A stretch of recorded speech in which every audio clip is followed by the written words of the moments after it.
tumigala si Brother Limar kanya, no?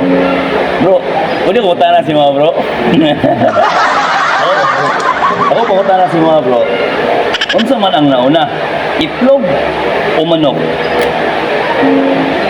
Nauna gid diha gid kung pangutana, kung nagbayri ka pangutana asa tubag niya, dili gid siya dili ta makaingon na mauna ang itlog.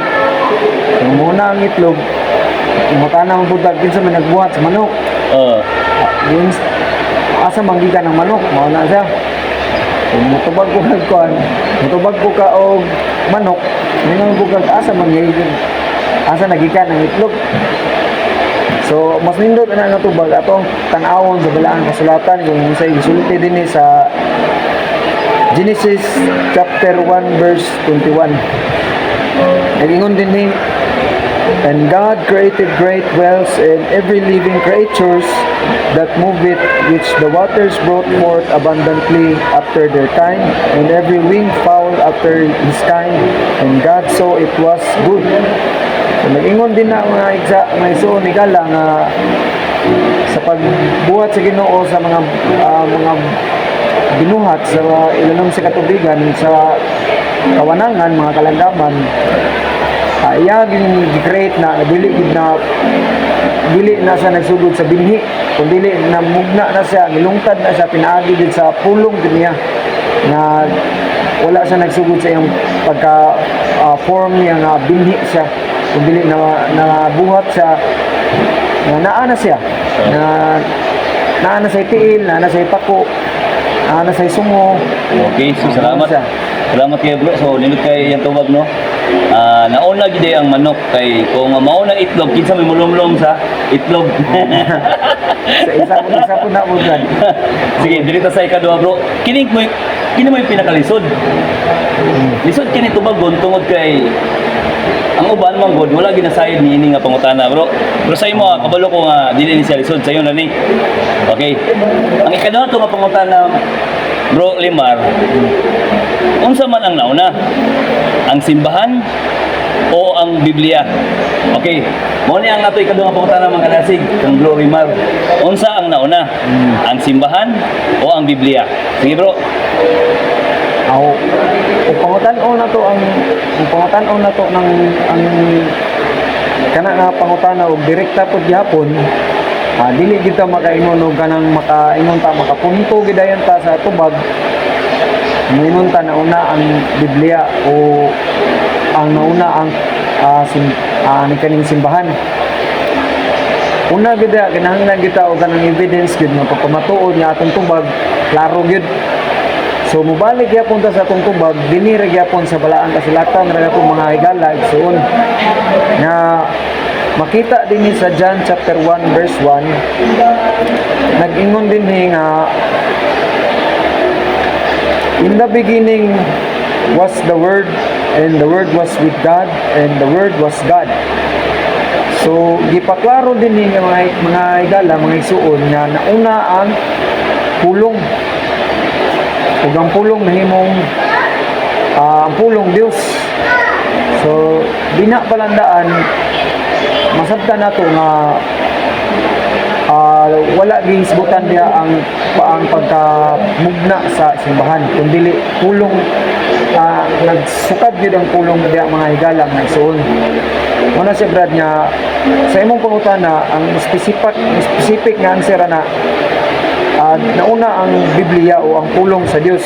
Kay kung ato ang sumayon kod mga higala igsoon ang tubag yun nga kini nga pulong moubos sa diri sa bersikulo 14 sa John chapter 1 verse 14 yapon nag-ingon dinhi, "The Word was made flesh and dwelt among us, and we beheld His glory, and the glory as the only begotten of the Father, full of grace and truth."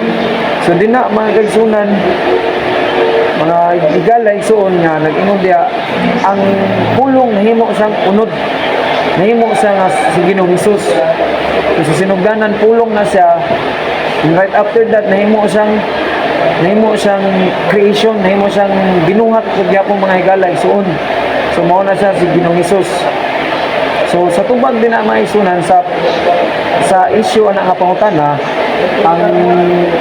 ang sakto nga tubag yun pinasikat sa balaang kasulatan, nauna gid ang pulong, ulahin na ang simbahan. Kay kung imuang ato ang i-visualize, lisod po og kanang mauna ang simbahan, nya maulahi ang pulong. No, Brad, di ba, Brad? Kay kung mauna ang simbahan, mahulog ang simbahan mo ay ang sumpay ana, ang simbahan ano ay nagmugna po sa pulong. Gila lang na niya ang pulong. So kung atoan ang sabton jud, kinahanglan jud mauna ang pulong. Kay kining pulong sumala diri sa balaang kasulatan, sulti man nga ang pulong mo gigamit sa Ginoo pag create sa tanan o pag made niya sa tanang butang, sa langit, sa yuta, sa mga tuburan, sa katubigan, sa mga binuhat niya sa ilalom sa katubigan, dagko ug gagmay mga isda, mga mananap, mabangis, malumo, kana tanan nagsukad na sa ulong ra gyud mga higala, mga kaisunan. Kay kung masugod na gilagay sa simbahan, mahog na ang simbahan nagbuhat sa isda, mga mananap, mao na siya padulungan na mga higala. So ang tubag ana mao gi nagsugod gyud ang pulong una bago simbahan gid na. Okay, salamat Bro Limar. So tinuod dito no kung atong tanawon mong no, kung mauna ang simbahan, kung atong usbo lang kanang gitawag ba, ibali lang kung usbo na to ng January 1 no. In the beginning was the church. Wala yun kayo. And the church was with God. And God is church. Tain kayo paminaw, no? So makasala po ta. So klaro kayo iso. Labi na diya sa gitawag ko 1 John 2:7. Ingon diya. Pakibasa ko Bro Lima. 1 John 1 John 2:7, no? Ato makita karon diya iso kung unsa ang gisgutan diha may tungod sa word or according to the Bible. Sige. 1 John chapter 2 verse 7, it says, Brethren, I write no new commandment unto you, but an old commandment which ye had from the beginning. The old commandment is the word which ye have heard from the beginning. Okay. So klaro kayo igsoon, no? Klaro kayo igsoon nga sa sinugdan ng Dios, naon na gid ang word, ang pulong, no? Gibuhat gid ang kalibutan pinagi sa word. Wala ni gibuhat ng gimanumano ni kuan, wala. Pinagi sa word or pulong or mao ning giingon nga Biblia. Mo man siya maybe it's written, no? Nakasulat na igsoon. So dili gid mo ang iglesia oy, no? Tungod kay ang ulog gid sa iglesia, isa ka ni Bro Limor? Si Jesus Christ. Oh, si Jesus Christ. Nya kinsa mo nagbuhat sa pulong? Si Ginoong Jesus. Siya gihapon. Siya ra gyapon. Oh, so ibig sabihin, usa na buhat ang iglesia, sa diyang giniktaran ng iglesia space kung unsa ang buhaton. So mao na gid ang pulong or mao ang Biblia. So mao man siguro na no, wala may lain siguro ang isa-isa siguro dia. Wala gilain igsoon no. Una nga ganito makigsoon na diri ayok nga masabtan ninyo no na kung wala ang Kristo, wala ang pulong. Tungod kay ang pulong magod is a prophecy. Di ba bro? Prophecy? Tama ka. Oh, kung walay prophecy igsoon, walay bayad sa sala. Mga sa igsoon? Walay paglukat. Ikaw bro, kasi na kay Dian na bro. Kasi ikaw ni mana bro. Prophecy is a word. No? Kaya ang sugdanan magod, nagisgot mo sa bayad sa sala. So ibig sabihin, we need to prophecy. Kailangan i-prophesize. Prophesize. No? Kaya ang word nga pulong is a prophecy man na siya. Walay katumanan. The Bible man god, the word is minta Biblia man god. According sa Biblia, ang word is God. Jesus siya ang katumanan. So sa Old Testament, na ba na? Siguro na ba bro? Sa Old Testament? Propesya? Subayon na ito diri mabasa sa Sige daw, bro. Genesis Kapitulo 3. Makita siyang versikulo 15. And I will put enmity between thee and the woman, and between thy seed and her seed. It shall bruise thy head, and thou shalt bruise his heel. So nagisgot na diya magkahigala maisunan ug kanang propesiya sa umalabot nga pagpanagbangi sa sa iglesia na naghupot sa kamatuoran o sa iglesia nga naghupot sa pagtulunan na dili iya sa Dios. Mao na siya nga ang pulong kung subayon nato diha sa Juan Kapitulo 1 versikulo 14, ang pulong nahimong unod. So nahimo siya nga si Ginoong Hesus. kay tungod na sa pagka na nahitabo nga ang atong una nga mga ginikanan si Adan ug si Iba nahulog sa pagpakasala. Mao na siya nga ang plan of salvation, ang pulong nahimong unod tungod nga buot ana nga handom o ang katuyuan ana mga higalag mga igsunan, mao nga ang tawo nga sa diha siya nakasala mapasiguli sa gugma diha sa Dios Amahan. Mao na say gitawag og plan of salvation o ang propesiya May tungkol sa kaluwasan. sa kaluwasan. Oh, wala so ano, kung ibig sabihin, ang word or gitawag siya Bible. Ang Bible mo combination the New and Old Testament. So ibig sabihin, word, no, word siya. So kanang words, din ang gitawag nga prophecy.